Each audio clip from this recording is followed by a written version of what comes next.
Welcome back, ladies and gentlemen, to the latest edition of No Fouls Given, presented by PrizePicks, of course.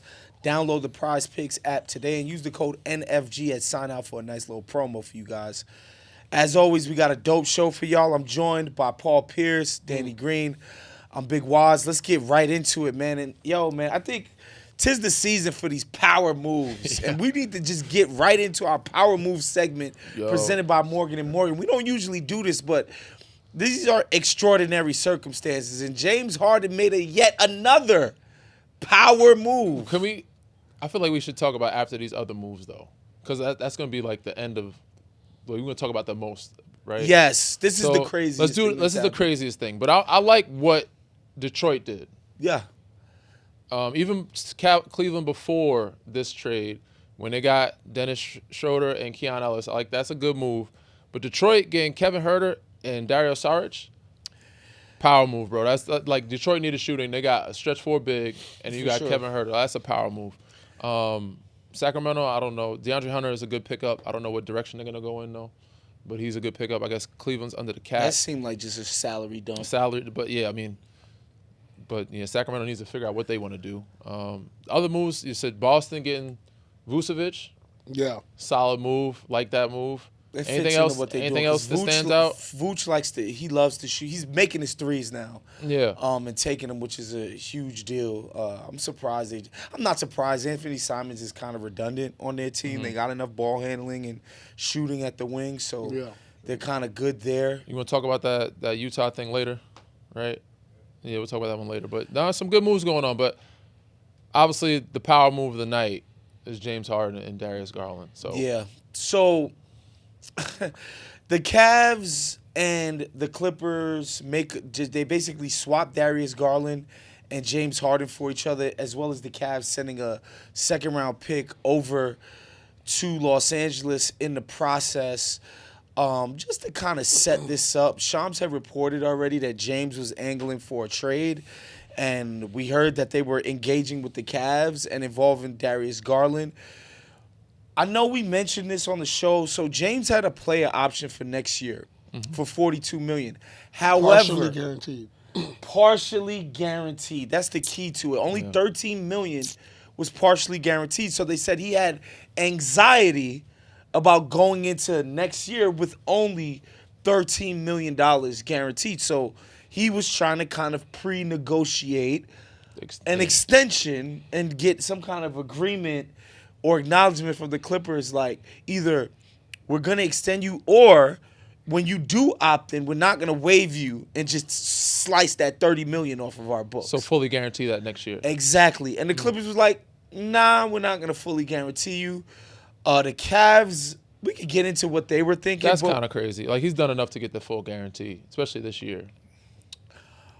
He's played at an all-star level this year. Do you think the Clippers should have fully guaranteed? I'm not saying extend him, but you can give him the full.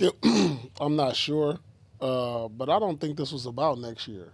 I think this was like moving forward. Like he wanted more years after next year. More years. So, but I think do you think he stays even if they guarantee next year? Probably not. That's a great question. I think he's played good enough to at least get the guarantee for next year. That's all I'm saying. Yeah, I think. But I think he wanted an extension. Yes, that's where the issue comes in. So I see the Clipper side on that, but to not give him the guarantee 40 for next year is like that's kind of like a slap in the face. I think. I think they would have gave him the guarantee, but he wanted more years. Like he'll take the guarantee, but I think he wanted more years. He's played this card already. Yeah, you know what I'm saying. This is on brand. This is right on brand. He did it in Philadelphia, I believe. He did it in Houston. Right? He did it in Brooklyn. Did it in Philly. So it was just like when he was up for the extension, he wanted the years. If not, you don't want to give it to him, then he's ready to move on. This was a power move by James. Yeah, and I think the Clippers, they made out pretty well for themselves. It's been well documented that they're really looking forward to the free agency of 2027. Their whole thing was like, we don't want anybody on this team to have a contract that goes past the summer of 2027. Well, Darius is going to be on that, no? Or is yes, but now they got Darius and Zub, I believe. Okay. So to be like $60 million or something like that's what they end up now having guaranteed on their books as the roster is presently constructed. However, I think that would leave them with something like $90 million. Like open. Which is like 2 max guys, honestly, if that's the route that they end up taking. And I think, too, because they didn't want to have Harden past 2027, would refuse to commit to that, and the idea that they were willing to watch him walk this summer and just be like, yo, we'll eat the $13 million, you can go do what you got to do. I think they made out pretty good by getting Darius Garland in all of this. For sure. I mean, going younger, getting youthful, getting some guys off the books, I think that helps in the long run. Mind you, we weren't sure they were going to make. They were playing well. We're not sure they're going to make the playoffs. Like, James hasn't missed the playoffs in his whole career. This would have been the first year he might have not been in the postseason. So if you're the Clippers, you're like, we weren't going to win this year anyway, so we might as well start. I thought they should have started making these moves sooner. Honestly, I don't know who's going to be next, but it was time for them to kind of start over. But they had turnover, you know what I'm saying? Turnover elite. Like, they started playing well. They were, what are they now, 5 or 6 in the West? Who are you talking about? Clippers above Portland at 8. The Clippers are 9. At 9. So they just climbed up to 9, sorry. We were talking about Cleveland in the East. Yeah. So, yeah, they was actually climbing the ladder a little bit. This is going to change their dynamic. But, yeah, this is a good move, especially for a team that you're not sure is going to make the playoffs. I really hate the fact that the business of basketball kind of ruins the game. Yeah. Sure. I mean, because, like, we're sitting here talking about, James not getting his guarantee, and he's thinking about that. Like, Clippers have been the hottest team in the league. Right. Like, I would have liked to see them play out the year and see if they can cause some havoc. Because I really believe if you get a Clippers at an 8 or 7 seed, they could possibly knock out the way they've been playing. Yeah. Like, it went from, like, it wasn't even about basketball. Yeah. You know what I'm saying? Clippers have been the hottest team. Yeah. And it's like, I don't care. We're the hottest team. I'm looking to get my futures in because this could be very well James's last big deal. Sure, he's 35 going on 36 years old. I think And he's so older it than just that, kind bro. of, it's Oh, like, no, it James just, is 37, excuse me. it just ruins the game, but I understand it. Guys are like, But wait, Paul, what do you think? Because I think this is like the conversation when people say James made another power move. And for people that don't understand, it's basically James threatened to be super unprofessional for the rest of the season if he didn't get traded or if the Clippers didn't cede to his demand for a promise for a contract extension this summer. Oh, man, that man gets to it, bro. What do you guys think about the tactic? Like, what if the Clippers would have called his bluff and been like, you're under contract? He don't bluff. He don't bluff. He's seen it do before. He don't bluff. He's not bluffing, bro. He gonna sit out. Bro, he's done it. He's He done ain't it. bluffing. He ain't bluffing. But what do we think about that just as a professional, I mean, that's the only way. It seems like the only way you get things done around It's this league, hardball, right? yeah. Because Giannis he's tried to. He's tap dancing The around only it. 2 guys that I've known that done it the nice way is Giannis and Dame. And they didn't get what they want. I mean, Not immediately. Yeah, but Dame ended up getting Milwaukee. I don't know if he wanted Milwaukee. Didn't want Milwaukee. Nobody in the history of the NBA has manipulated the NBA on and off the court than James Harden. When you talk about the foul baiting and the rule changes and then we talk about off the court forcing the way. He's a scientist. He's the best in NBA history. And doing those things, and I can't blame him, dog. He found cracks. It's worked He's from every found time. so many cracks in the system on and off the court. Yeah, and it's always worked in his favor. Worked for us every time. So I want to talk to you guys about the Cleveland side. That's what I want to know from that side. What is your thoughts on Cleveland side? It seems like they don't believe that Darius Garland is going to be the. Let's face it. Last year, to start, like throughout the year, they had their best season in years, won 64 games. Garland was an elite NBA point guard. Basically, since the playoffs, since he came back from the foot issue, the toe issue, he's been average, right? And so it seems like they've given up on the idea that he's going to get back to elite point guard play anytime soon. And, and again, it's not like he's cheap. It's not like he's a spring chicken either. He's 26 years old. Yeah. And so to be paying a guy $42 million to be average, he's still very young, bro. I get it, but they need it right now. I would call it a spring chicken at 26, honestly. But my question to you is the moves that they've been making, it seems like they're trying to get under the apron, or shed some. So you shed this contract. Yes, I understand trading Darius. James wanted to be traded. And I want to see how much they've promise James. Yeah. Again, so what's that extension look like? Like, do you extend James at this point for that $40 million 2 years? Like, they have to. You traded for him, right? think- But ultimately, you come. It's the couple same things- contract that a Darius is couple on. things. You want to keep Mitchell there. You want to keep Mitchell happy because you're looking at a situation to where right now they don't feel like they're as a contender as constructed. Mm-hmm. So they're showing Mitchell we're willing to make moves because this is a high risk, high reward type of move. And adding Harden, on paper, they're arguably the best duo in the East when you look at the numbers. Backcourt. Sure. Backcourt. Like, I mean, what Mitchell is giving you 30. Yeah. Harden's giving you 25 a night. I mean, who else is doing that in the East outside of probably Brunson and Cat? Sure. Yeah, but it's the backcourt. And who else? Like, The you guards arguably on paper there's have no the two best guards, yeah. scoring duo in the East. And they're swinging for the fences since the East is wide open. They're going for it. And this is a number of things. You're trying to keep Mitchell happy for the long term because, remember, there's been some rumblings about him wanting to be out of there. And so... I mean, there were rumblings about Garland when they... After executing the trade and all of this stuff, there was rumors out there. Shams had reported With this Donovan. that...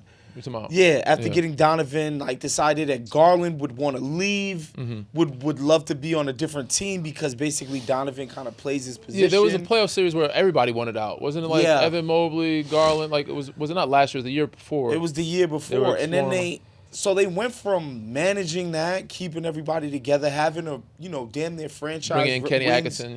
Yeah. wins breaking season to now, they've just completely given up on Garland and. I don't know, and I know a lot of people are going to say you trying to be better in the postseason, and you went out and got James Harden. I know people are snickering and laughing, but I would challenge people to go look up Darius Garland's postseason history mixed in with how he's played this year. Yeah. I don't think it's completely irrational what Cleveland did. And then we're seeing reports that Donovan Mitchell is happy about the idea that James will allow him to get off the ball more. And James is he's just a more talented For sure. playmaker. And he needs and help with the passer. scoring load also Yeah. because he's been doing it all himself this year basically because Darius hasn't been available. And I think Mobley also will benefit from this. I think him and James Harden could easily develop a great chemistry and pick and roll. Even Jared, if they keep Jared Allen, like James is known to make bigs like look great. Yeah. So like if you can roll and catch lobs, Yeah. like those guys will get easy money. Like they'll eat off that. So, yeah, they also made the move for Dennis Schroeder and Keon Ellis, which will help them with backcourt defense and more supplementary ball handling. Off the bench too. Yeah. Yeah, Off the bench. they're definitely one of the most talented teams in the East, even as still constructed. Have we seen Max Strus much this year? No. Strus he's just been, he came into the year He was dealing injured. with Yeah, he was out for a while. with His injury. I don't know how long his injury is supposed to be out. But Sam Merrill, Dean Wade, they've got a decent amount of guys who are contributing. And so He's expected to be out for 4 more weeks, is what it said. He's been out for a minute. Dang. What was his injury? He might be back to his foot. So I think he had surgery to his foot. He's been out damn near all season. Feet are tricky in Cleveland, man. Yeah. So yeah, we haven't seen him in a while.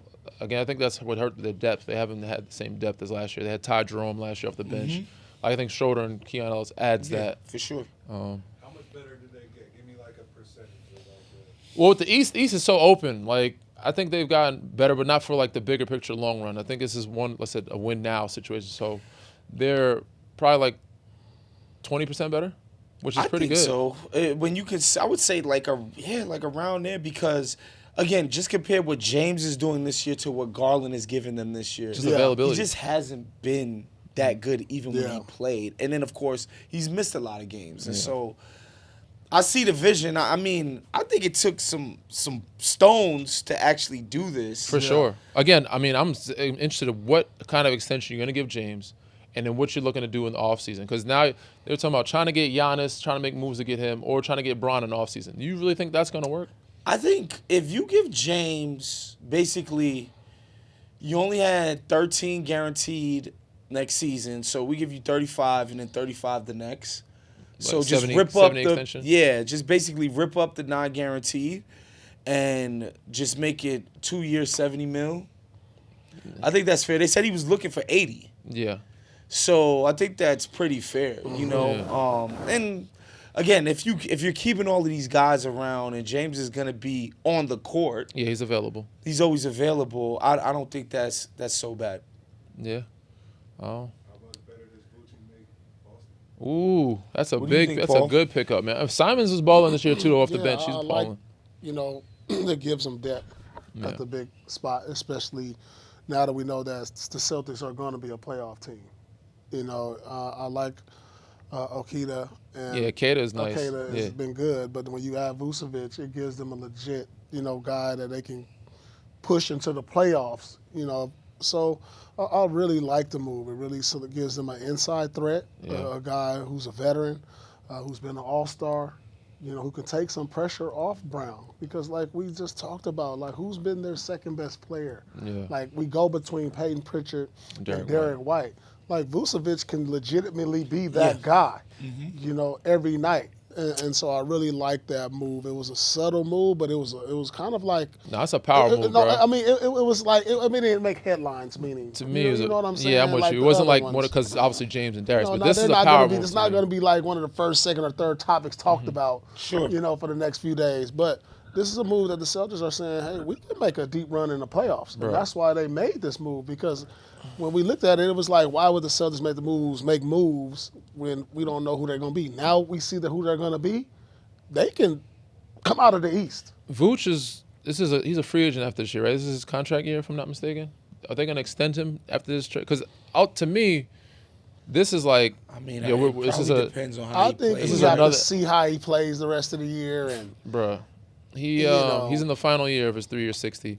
But to me, this is another iteration of Porzingis, bro. Man has made $200 million. You know what I'm saying? Like, he's a pick and pop 5. Like, he's another version of Porzingis for them. Like, he can Yeah, play inside. traditionally Vucevic was not a reliable three-point shooter, but he's now made himself into somebody who takes him at volume and has become pretty efficient from three, which is, we know how Joe Mazzulla ball is. Yeah. Like, he wants everybody that's on the court. He's not at the all rim times. protector as He's Porzingis not. is, but he can stretch the floor. He can play inside out, Yeah. and he gives you depth at the big And spot. he Like can you said, punish a Keita. switch too. Like Yeah. you can't put a little guy No, you can't. on him and think that he's not gonna bash you and beat Yeah. you up inside. And so I think that's a great trade for them. Yeah, You know, the depth- defensively, like you said, I don't think he's quite No. obviously not at. But they quite had much depth. the They best had, of they had Porzingis. Garza and Tillman behind Keita, right? So Right. like, and then Boucher. So like, not great. yeah, like decent. But this very much upgrades him and Keita like a solid big. And when and if Jason Tatum comes back, you're that much more dangerous. I mean, if Jason Tatum comes back this year, I mean, he won't be the Jason Tatum at peak of last year No. because, it takes some time to get back to that. But just the threat of him out there who can make big shots and his presence, even if you get 50% of what Jason was last year, So what are you that's saying? dangerous. Oh, You how know what he's dangerous saying. are we You know what he's talking? saying. That's dangerous. Okay. Are they gonna? Yeah, they're gonna win the chip. Come out the East. Man, if he come back, for sure they'll win the chip. That's what, get to that's the what he was chip. asking. Yeah, Okay, dog, come on. they're And gonna think get to about the- this. Yeah. Jason Tatum averaged like 25, 20, 27 last year. Let's just say he gives you 15. Sure. That's a lot for this team right now. Because you can rely on that 15 every night. Yeah, and he's still That's bringing a you the 15, defense and the rebounding. And open and the shooting And Vucevic give and you the a threat dynamic. of going off Okay. once he gets into a rhythm. But I think he's gonna need about 25 games under your belt for me to bring Jason Tatum back. If he can't play the last 25 games, I wouldn't do it. So Chicago, Minnesota, and Detroit agreed to a deal that would send Jaden Ivey and Mike Conley Jr. to the Bulls, Kevin Huerter and Dario Saric to the Pistons. Detroit also receives a 2026 first-round protected swap from Minnesota for their part in the deal, which is basically Minnesota. They're trying to cut salary. So they salary dumped the great Mike Lowry. I said Mike Lowry. Mike, The not great- Mike Lowry. The great Not Mike bad Conley boys. Jr. Jaden Ivey going to Chicago in this deal is interesting. Just Detroit just being like, look, this guy that we drafted, number 5 overall in the NBA draft, we're just like kind of just letting him leave. He had some injuries, man, and they've gotten so good to where they don't really need him. He's You know what I'm saying? They need shooting. His dynamic, he's great. He's a great player, but they need shooting. Yeah, he he's doesn't more of offer a that. athletic, explosive to the basket type, and it's like for us to be solidified in the East and for us to be like, all right, we could be favorites over the Knicks. we can't just have just Duncan Robinson. So Kevin Huerter, I thought Detroit definitely needed more shooting. Kevin Huerter has traditionally been high volume, efficient 3-point shooter. He has not been that this year. He's shooting like something like 31%, 30%, which is it's ugly. Could we look at those numbers this year? He's a good shooter though. He's a threat, man. But he's definitely a threat, and Yeah. I think the shots that He just made the game Cade winner is gonna versus- be was that providing Boston? him are gonna Yeah, be they completely beat. different. It was that night they retired Derrick Rose's jersey. I think it was against hit Boston. The His game winner versus Boston the Yeah. other day.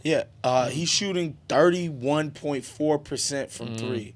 And if you see his career averages, he had a bad year with the Kings in 24-25. But other than that, it's been above 36% every single year. Like this That's guy crazy. is I thought he definitely was like a consistent 37 shooter. Yeah, mostly like 37. for All his career. great years shooting, he's had more minutes. He needs time to warm up. Yeah. You notice that the trend of Or that? maybe they haven't played him because he's not making shots. Man, You know, he- it could be. You never Scroll know. down You some. know what I'm saying? when he plays 25 minutes, he's going to shoot good from three. Yeah, I mean, he's capable. So like, But there's no. and I think on a good team, he's gonna get more open look because I remember from the Atlanta years, bro. He was lighting motherfuckers up. From distance, Even in Sacramento, too. he was in 3-point contest, he was shooting a high clip. But with a better team like Detroit, and you got Cade coming in open looks, I think those numbers come up at least 5%. I just watched the Pistons play Denver.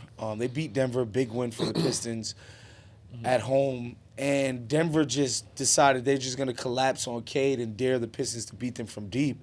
And they ended up making enough shots to win the game. But I'm like, man, you can't really deploy that if they're going to be playing Kevin Huerter Duncan Robinson. and guys like that. Yeah, and so I think that's a great move for Detroit, honestly. And I've been a Kevin Huerter fan, so I love it. We didn't talk about Jaren Jackson. That's the last one, right? Yeah.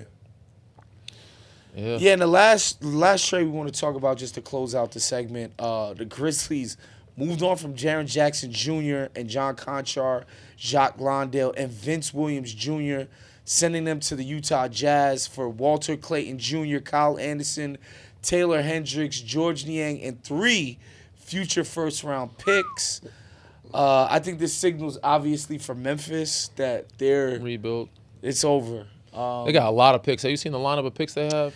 Yeah, they've got and they've been traditionally really good at finding guys mid-round, Yeah. late lottery. So I would question, imagine they'll be good at it going forward too. does Ja go next? You would think so. Yeah, that's the domino effect. You would think so. I mean, he doesn't fit the timeline of what they're trying to do. Again, but maybe he does because I was in this situation. But you don't get You his know what I'm value right now. saying? Are you going to get in return what you want for him? If I'm never trading Ja, first of all.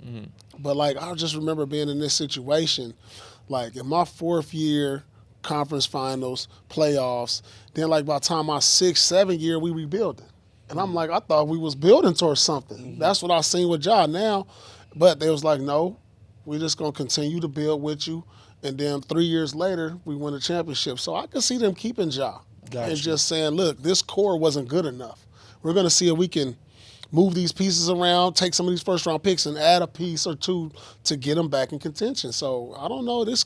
We say it's a domino effect, but Yeah. maybe not. Or they're just going to see what Ja can, how much more value they can get out of him to like the summertime, see if he can build his value back up to be able to get, I don't know, OKC amount of picks. Who knows? But they have a lot of picks right now. Well, you got to understand too. Rebuilds take a long time. Yeah. We've been watching the process for how long? Philly. Yeah.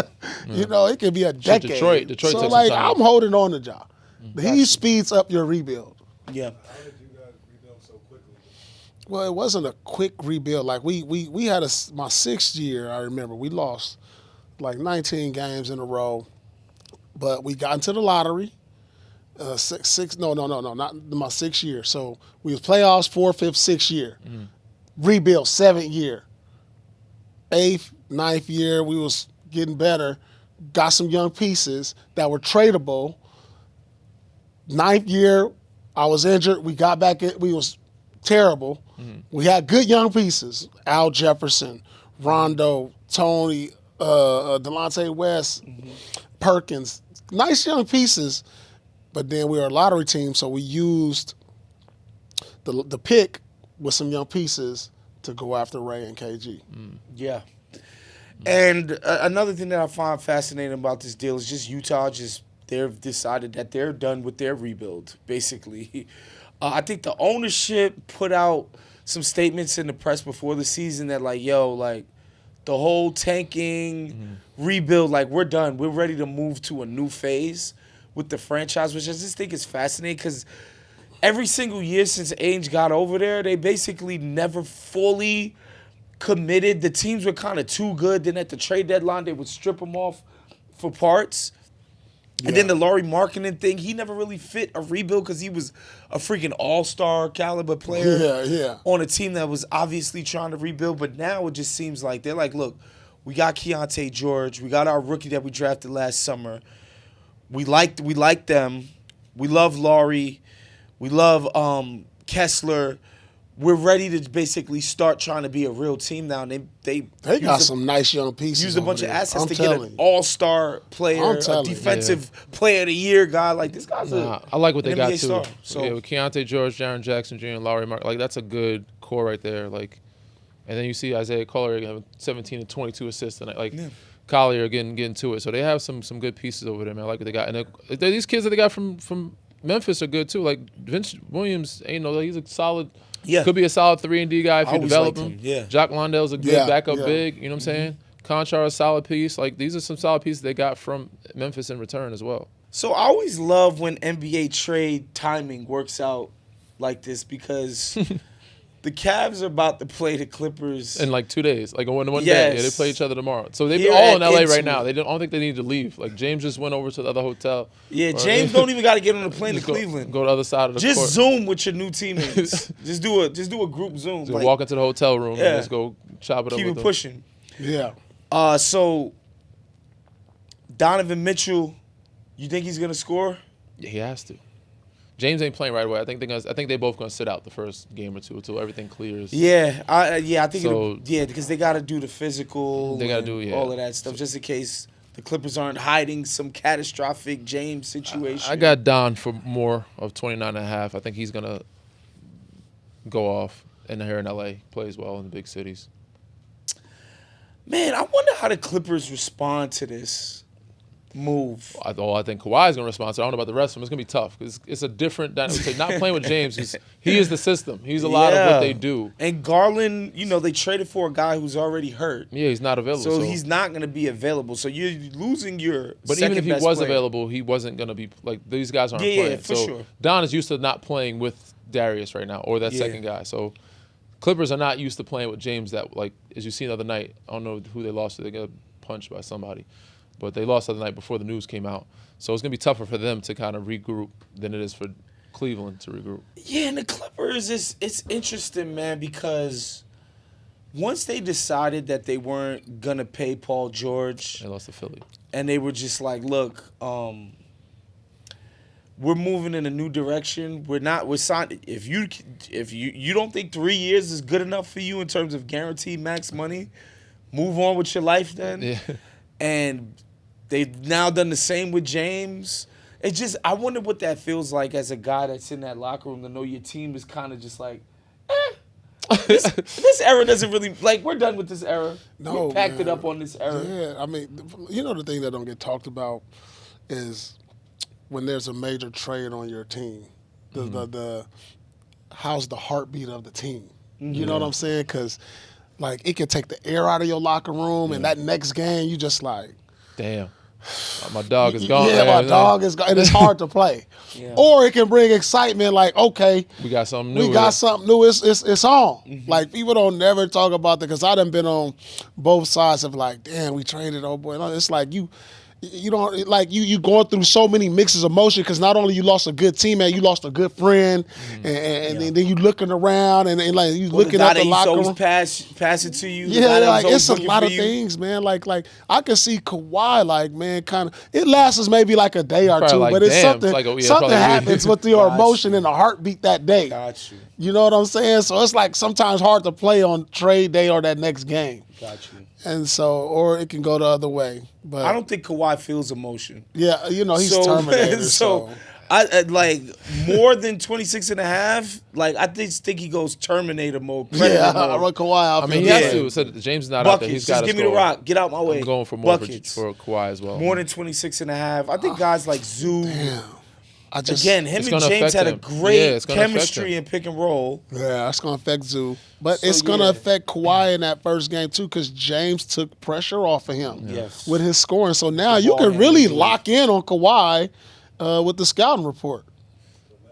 You got So less? I'm going less I with got Kawhi. more, man. I got less for Zoo on that because it's just Yeah, affected so Zoop, different. you're not getting more than 13 and a half But it said, points. you Give me said less for that as talking well. about the group, like the morale you said. 13 and a half Yeah. points just for giving up on Zubac? them. It is. I don't want I to. mean, I just feel like it's tough because certain decisions they made look better. Like, It's just management. but like the Norm Powell trade, I'm like, damn, like you traded Norm, kept James, and now you're just moving on from different, like just so They easy to move got on. rid of Norm for nothing. But then, you could say they got John Bradley Collins- Beal John Collins and- to replace what Norm did for them last year, Damn. right? So, like, you could say, like, okay, they changed the nature of the team. I'm just saying, like, today, Yeah, when you walk into that building, management was just like, yeah, we just moved on from we're James. done with what we're doing. You're looking at them different, like, Hey, the damn. Clippers look like they going through like a soft rebuild. Facts. You know All what the I'm time, though. saying? It looks like that all the time. Right? Every 2-3 years, it's like they're going through a soft rebuild. Now, what about the Cavs part of this? Are they just energized that it's a new era? I think Yeah. they They're energized. moving into a new phase. I of think things. they're they energized. said they got. I mean, DeAndre Hunter is tough, but they got Schroeder, Keon Ellis. You got James. Like, we got some. Yeah. we got to kick it into gear. Now, what's next? Who's next? Actually, like, are we done, Mm-hmm. or is Jared Allen going, or are we gonna keep this group and then figure it out? But I think we got a little more toughness because everybody talks about how soft we are in the playoffs. It's like we need some toughness. I think some of those guys bring that. Dennis Schroeder definitely brings some toughness. He'll put hands on Yep. you. So Yeah. he Keon Ellis ain't no brings a slouch. certain level of toughness. Yeah, they got some toughness there, bro. So Jalen Tyson, man, more than 16 and a half points. he's been balling, bro. He's been balling. He's been a good bright spot. For He you. is. I think he's like the X factor for them. Yeah, he's nice. I'm But gonna go more. Big city. I'm gonna go less. I'm gonna go more though. I'm gonna go more as well. Yeah, man, those are our prize picks of the night. So Yeah, use the code NFG. use that. Yeah, Tell 'em we use sent that you. NFG, man. Make Tell sure 'em they that we know where y'all sent you. came from. Yeah. Football playoffs have been epic so far. How about New England and Drake May, baby? And can't forget about Sam Darnold and what he's been doing in Seattle. And you know what's even better? We can build lineups for both football playoffs and basketball games. Drake May, more. Sam Darnold, more. And Luka Doncic threes, points, more. New feature alert, PrizePicks now has early payouts.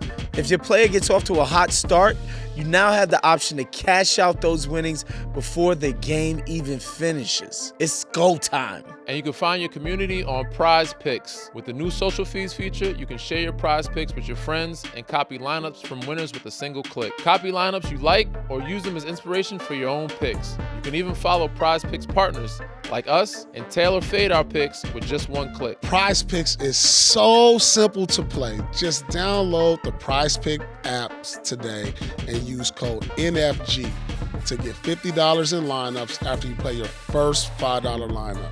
That's code NFG to get $50 in lineups after you play your first $5 lineup. PrizePicks. It's good to be right. Look, man, there's a reason why every time we play pickup, somebody want to guard me like it's game 7. Some things just make sense. They've been doing this for over 35 years, fighting for the people. People just like us, just like all of y'all listening. When we say large, we mean large. Morgan & Morgan has over 100 offices, more than 1,000 lawyers nationwide. That's not a law firm, that's a whole squad. When hiring Morgan & Morgan, it's like hiring an army that has your back. And the numbers speak for themselves. They've recovered over $25 billion for more than 500,000 clients. Real results. Like in Florida, one client got like $12 million after the insurance company only offered $350,000. And in Pennsylvania, a client ended up with $29 million when the insurer's best offer was $500K. But here's the thing. If you hire the wrong law firm, you might be beat before the game even starts.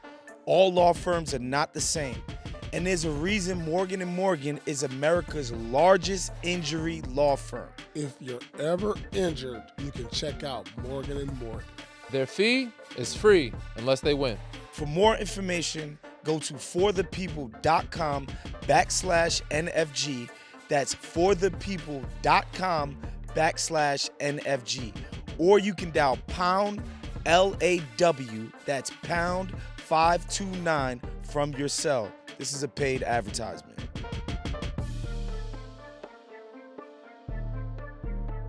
Draymond Green has emerged as the guy that is most likely to be the biggest salary. He has to be in it, right? That It's either him goes- or Jimmy. or And they were like, Jimmy. they don't want to let. No, Jimmy they're like, go. no, They don't Jimmy's want- coming back next year and we're going to be stronger. We'd love to put Jimmy with a Giannis, but Draymond is on the block. We talked about this. Whoa, really? Yeah, Draymond. I mean, you can't to make the money match. You can't just do Kuminga and Draymond's other people. on It's the- got to be either Damn, he on the Draymond, block. This the Draymond first and Jimmy time, with huh? Kuminga. So like, you have to put Draymond in it. He has enough Draymond money. is on the block, and I think rightfully so. It's not. So he said the block. It's just he's in the talks with Giannis. He's not just on the block. Like they're not just trying to ship him. But if they get Giannis, he would have to be in that deal. Yeah. So they're not like exploring all Draymond like avenues of like we want to get rid of Draymond. It's just if we have to get Giannis, if we have to get rid of Draymond, we'll move on from him. So the package would probably be Dre, probably Kuminga, some picks involved. I don't know that if I'm Milwaukee, that sounds like a very appetizing deal for getting rid of the best player in the history of my life. An expiring Yeah. deal, right? With picks. But- Picks and Kuminga are more of us. But Draymond can bring you some toughness, but some veteran, but But there's also word out there that they would like guys to come in who can actually contribute yeah. in a Giannis deal. Not just picks, but they need like actual players. Kuminga's good. So reporters brought this up to Steve Kerr. Giannis just posted this 30 minutes ago. No pencil. But I'm still drawing all the attention. He's got bars now. He rapping out here. Oh, Hey, put him in the booth, son. Put him in the booth, son. You got shade Get captions, this bro. Negro No off pencil. my line, But I'm please. drawing all the attention, boy. That's a bar, the son. 100, the 100. That's a bar, emoji. son. That's straight from Greece. No pencil, but I'm still drawing all the attention. Boy, got bars. Giannis, representing, son. please, for the love of God, leave us alone. Is that a like a sign that he's for sure about the We know it's Move. perfectly cryptic because he's dying for people to talk about him. He's being an attention whore maybe right now. maybe he knows the deal's in the works. He's about to be out of there in a day and a half. They only got like a day and a half. That's left. what it feels like. Mm-hmm. And so Steve Kerr gets asked about Draymond being the guy that's on the block. And Kerr had this to say, quote, Draymond and I have talked about the trade rumors. I think what's really tricky for Draymond is this is the only place he's ever known. He's going to have a statue outside of the building someday. It's like, how are you a statue guy, but you're also trade fodder guy? You know? mean, It's a tough, There's some guys that got knowing the statues. equity you got in the franchise. There's some you know? guys that have been traded that have getting statues. I mean, you get older, shit happens, man. It happens. People Yeah. get traded. I mean, So D-Wade got traded. He was You guys a think statue guy. Draymond deserves a statue outside of the Oracle Arena? That's an interesting question, man. 4 championships, the greatest team, Yeah, probably the I city think of so. San Francisco. I has think ever I known. think all three of them deserve statues, bro. So you cap it at 3. I'm not capping it, but I think they all three of them deserve statues. So no Iggy, no Possibility, but definitely Steph, Clay, and Draymond. statue. Yeah, I guess statue. Is there none in front of the building at all? no statues right There's now. no statue. So yeah, those three could start. Rick Barry never got a statue. Yeah, I think you're going to define the Golden State era with those 3. Sure. Yeah, I mean, I how don't many championships in mind. total do they have? 4. Yeah, I Oh, think the whole organization. I mean, I think they might have won 1 outside of before the that, 4. in So the, like 70s. or they've something. won 90%, 95% of your Yeah. Yeah, I don't, like 90% I of your think I championships. think you group them up, put 3 of their 3 because that's Yeah, how but that's Steph how they got to get his define. own statue. You Well, can't put Steph's statue. They got 3 before them, so they have. I'm 7 even throwing total. Durant a statue. Oh, on Golden 1947. Ooh. What are those years? 1947, 56 and 75. 56. So they had 3 before the 4. Okay. State. I'm giving Durant a statue in Golden State too. Durant gets a statue? Yeah, I got 2 For finals. 3 years? 2 finals. I MVP. might give him one to OKC. That's where he spent the I longest got tenure. 2 chips and 2 Finals MVPs. Durant gets a statue in Golden State. His jersey's up there. He gets So a nobody ever statue. gets to wear 35 again. I'm giving him a statue of that threes he pulled late and on that left side Yeah. over Bron. Right there. Give him that statue. Come on, dog. I'm gonna give him Give jersey in Durant the jersey in statue, Raptors. dog. So 2 years though. He only did 2 years. It's so, Was he the short. best player on those 2 championship teams? But they were really I good don't know. teams, bro. It Is wasn't like Kawhi getting a statue in Toronto? but because Kawhi, it wasn't like he was surrounded he by won Steph one and chip. Clay. Durant No, won but 2. But He wasn't yeah, but surrounded by Steph, Clay, and Draymond. No, I don't Like, care, other dog. four- He Played like, with surrounded- he played with 3 other Hall of Top Famers. seven. How many Hall of 75 Famers guys. did In their Kawhi, prime. how many Hall of Famers did Kawhi play with? one. What are you talking about? That was In- Kyle. Kyle's like Kyle's Kyle. going to be a Hall of Famer, and Gasol's going to be a Hall of Famer. maybe. Yeah, he played with But they 2. weren't in their prime. Yeah. That's the thing. Man, they Hall of Clay, Famers. So, Steph, Draymond, all in their prime. but they were Hall of Famers. That's a value. When you got that type of IQ and those type of like intangibles, like when Dirk won, how many Hall of Famers he had? They weren't in their prime, but to have that level of like IQ and that level of knowledge and, Yeah, but and know how to win out sure. there is a thing. But that's why they when won, you got but- Marion and Kidd. But you wouldn't out compare. there, You would compare Dirk's team to KD's team. no. it's about the same. No. Absolutely no, it's not, not bro. about the same.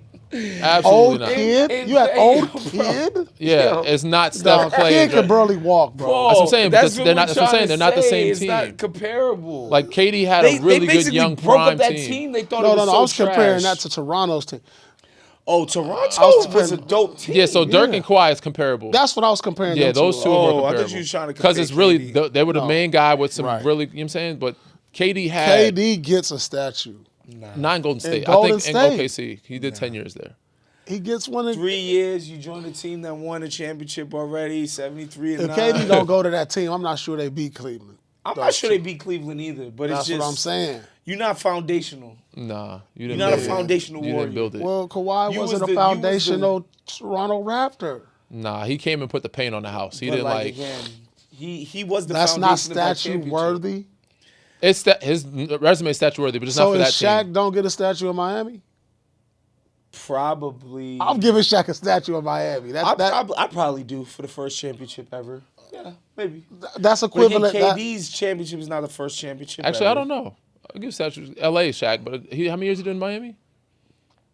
he Damn, did he like don't a got a couple statue years. yet. He's not getting a statue. No, he got a statue in LA. Yeah, in LA, but not in Miami I'm because just he, saying, he only did what 2 years yeah. in Miami. It's been long enough. Man, that he KD would've got gets a it already. statue. KD gets 2 statues. OKC. He did 4 years in Miami. Damn. OKC. Does he get a Brooklyn statue? No Brooklyn. OKC and Golden State That's statue. okay. So you only, You Is put all Phoenix- 4 of them down. Because think about it. We're going to feature these 4. This is arguably the greatest team in NBA history. Yeah. So why would not feature that in front of our building? you got the You foundation. can put that up there.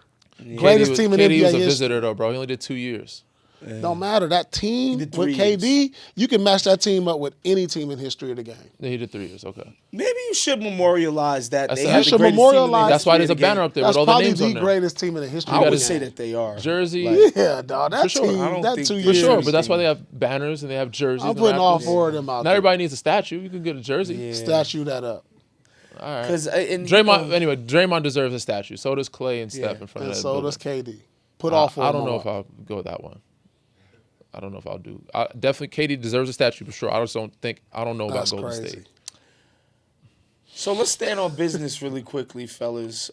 Michael Beasley had an interesting take on John Morant Did y'all see this? while on I saw this. I sent it to him. the White House pod. Play the clip for the people. I think John Morant is the situation of having an immature father in the house. I love how he loves his dad, but somebody needs to get to his dad. I think his dad is living in a past. I think his dad is reliving his childhood, right? Because if you look at Giannis's dad, RIP, he came to the arena and he was proud of his son. He didn't want no interviews. He didn't want you to understand. He didn't tell you anything he'd been through or showcased it because it was Giannis's time. Right? And I love how Ja's dad loves his son. His dad is just a product of what we're speaking of. So his dad missed out on his childhood, and his son gave him enough money to time travel. Bars. He should rap for sure. Listen, I'm not saying I agree with everything, but I said that last I part have was a like lot the of time travel. opinions about this, for sure. Good. Let's hear it because I'm not gonna say a lot on it. Because I remember when Ja first became super popular, and he's doing the national TV games, and they're doing the thing with his dad, T. Morant, where it's like, it's this thing that I find to be patronizing, where it's like, just because Ja's dad is at the game, they kept basically making him Father of the Year. It's like, they're treating it like a miracle that a black dude could be a father who shows up at all. That he's in his life. And I found that patronizing at the time. Where it's just like, oh, Ja's dad is Father of the Year for sitting courtside at his son's NBA games. It's just like, that's how The low bar, the bar for black fatherhood is. That shit got on my fucking nerves. Then, as time goes on, and we get to learn how T. Morant actually gets down, which is, let's face it, get completely bombed and drunk at games, hollering at bitches and wilding at games. I'm like, maybe it was kind of ridiculous that we made this dude Dad of the Year for just showing up to Ja Morant games. You feel me? I hear you. I'm not seconding. This is not my take, but I hear you. Well, it's not a take. It's the truth. I'm just saying, like, that's what he would do at games. This isn't like, it's not documented. Like, he would imbibe at games. Yeah, but recently last couple of years he's been chill. He's been kind of under the radar. Yeah, after his son was posting gats on Instagram and all of that, and people were like, "Yo, where's the guidance?" Like, again, I'm not saying T. Morant's a bad father, but I don't know how you don't relate Ja's totally horrible decision making in his career with just a lack of guidance. You know what I mean? And again, I'm not saying T. Morant was absentee or he was a terrible dad, but in terms of like how Ja's managed things, it doesn't feel like there's a lot of grounding in humility, bro, around what he's doing. You know what I'm saying? Like, I'm not saying I don't necessarily agree with everything Beasley said there, but like I understand what he's getting at. Yeah, he's saying he's living through his son vicariously. Got the money to time travel, go back in time and live it up. Which said I don't knock him for it, but I don't disagree. Could there have been some different times? We don't know what kind of guidance. I've seen guys kind of ignore their dads. You know what I'm saying? Like I've been a part of teams where it was too late. The guys ignored their whole families, and now nobody get through them, not even the agent. You know what I'm saying? So like, who knows what was said in that household or not? But yeah, I mean, B's had an interesting take. P, what you got? I mean, I don't got much, man, honestly. I mean, listen, this is the thing, man. I'm kind of split on what B said because, like, I don't have a father that I can enjoy my NBA success with, that I can be right there front row and go to the club with him after the game. And, like, but, like, at this point, like, Ja is a grown-ass man. Like, he can say, you don't think his father said stuff to him? Like, yo, it's hard for me to believe that his father ain't talking to him about his situations and the shit that he had going. But at the end of the day, he a grown-ass man. You're going to have to make some decisions. You're going to have to grow up, make some goddamn mistakes, and learn from them. You know what I'm saying? Yeah. And that's what the process is. And, I'm happy that my dad, like, I'm in the club with my dad, man. That's lit to me. Yeah. That's kind of lit to me, kind of like, damn, I'm enjoying my success. My dad right here. I actually saw them out before. Yeah. You know what I'm saying? I was like, damn, that's dope as hell that they could be out popping bottles, enjoying the success and everything, because a lot of us didn't have that. I'm with you, you bro. Know what I'm saying? I can't disagree. And I'm not saying that T was ever like this, but I think there's got to be a line. When you become best friends with your kids, there's still got to be a respect factor. Your kid's drinking buddy. There's got to be a boundary. There's got to be like who says he's not respecting them? Again, I'm not saying he's not. The thing that's the reason he's saying he's immature father is because of the things he's done off the court with the trouble he's got in. Yeah. Like, how do I tell my son, or who knows that he's not telling him and he's just not listening? Yeah, you know what I'm saying? I'm with you. I'm just saying in general. I agree with what you're saying. I just said we just don't know what we don't know what T is saying, but I'm just saying there still has to be a line. Like, it's fun and all. It's cool to kick it with your pops, but there's got to be some type of line and some type of boundary, and again, some type of guidance. Which I'm not here to say that there was or wasn't behind closed doors. But to me, I'm like, even though he's 20, when he was like 23, 24 these times, maybe 22. To me, you're still a kid, bro. Like, Yeah. you might be You're grown still as a grown-ass you're man. still the Yeah. America says you're grown as You man. You're changed still the whole a kid. dynamic Which of our one life. is it though? Is he a kid that needs help from You're a kid, bro. And the you elders, need or guidance. is he You should doing it on his still- own? You can ignore the guidance, but you should, at 22, 23 years old, like, you're a kid, man. You still need some type of guidance. And here's the thing that I will say about the Ja situation. I think people don't always take the bigger picture, and it's like, one, Ja was not one of these guys that got identified at 13 years old that he was some next important thing, right? He's a didn't- late bloomer, yeah. He wasn't part of this AAU, Nike, Adidas, Puma, whoever get their hooks in these kids super Right, early and yeah. professionalize them. He didn't have that. So I will say, like, that plays a part in it. Like, Ja, he's not this super corporate dude, which is part of what I love about Ja. You know, like that he's not this perfectly polished guy because he didn't have that come to him. Look at the college he went to. And even, I would say it was like into his sophomore year when he got quote unquote discovered. So this idea that Ja, he wasn't groomed to be this super famous, super important basketball freaking phenom. He Yeah. wasn't groomed to be that. He was just a regular person for the majority of the time, like 98% of the time before he got to the league. So, you know, I can understand why he wasn't super equipped in the way that a lot of these guys that we For see sure. now are basically just finished, polished, perfect corporate sure. products. I mean- so I have an appreciation for that, but like, He went to college. He had a couple of years. He wasn't straight out of high school. From my understanding, I think he grew up in the church. I think his dad, Sure. they're pretty religious. But yeah, nobody's taught how to be and that. even his agent, right? Like his agent, I don't know who's his agent now. He didn't sign to CAA or Bartlestein or one of these, was mega one of the homies from around the situations. way. It was Ray Allen's guy because his dad had a relationship with Ray Allen, and he was like, "Yo, my son needs an agent. Who should we get? Use my agent." You feel me? And I don't want to disparage Ray Allen's Yeah. agent. I think Ray I'm did just most of his saying. deals himself, right? He just had a lawyer consult type of thing. So that's what I'm saying. Like, it's not like he had all of this infrastructure around him the way a lot of these guys come into the league with. So, again, I'm not saying like Ja is some like raging maniac or his dad is this, but like the way they've handled this shit is not ideal. Yeah. Agree. We can agree on that. And, I would hope that there's been some kind of self-reflection and be like, So that's the other question is, when we came into the league, P, did you have a support system? I mean, I think Was it good? Was it a good support system when you came in? I didn't have people up under me, like living with me, like support system. Like when I first came in the league, it was like I was on my own. Yeah. I grew up, but I come from a hardworking mother who I respected, and I have family and friends that I wanted to be like represent. Yeah.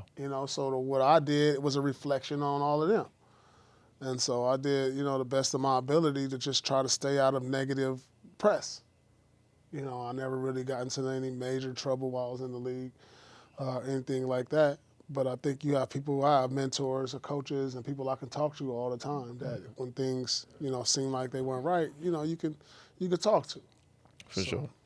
For me, it was Carolina. I learned a lot being in school. I did all 4 years, so I learned from Coach Williams. Coming to the league, I feel like my first initiation of what the NBA was like, damn, this is the NBA. This is kind of crazy. And I really didn't learn professionalism until I got to San Antonio, really. And not saying that Cleveland was unprofessional, but it was different. We had Shaq and Bron there, big kids playing around, and then we had Delonte West. He had a whole scenario situation going on. He had a lot going on. So I learned a lot of good and bad of what not to do from watching him, things like that. But my pop said he kind of stayed. He taught me a lot growing up. My brothers also, but and I'm not saying right or wrong how other people do it, but we were never like friends. Like he's my dog, but we were never friends. Like there was never a line where I could feel like I talked to him a certain way or do a certain thing or step out of line where he wouldn't check it. You know what I'm saying? So he definitely was on us and guided us up until even till this day. He still call and criticize if I was playing. He would still call and criticize my game but eventually kind of let it go after like 27, 28. You know, all right, he's kind of grown now. But most black households, like, we don't learn to tell our people no like that. You know what I'm saying? Or like become the head of the household right away that soon. So, yeah, I mean, and again, I understand, like, if John signs for big money with his sneaker company, he signs for big money with the Grizzlies, at a certain point, I'm the one with all the money.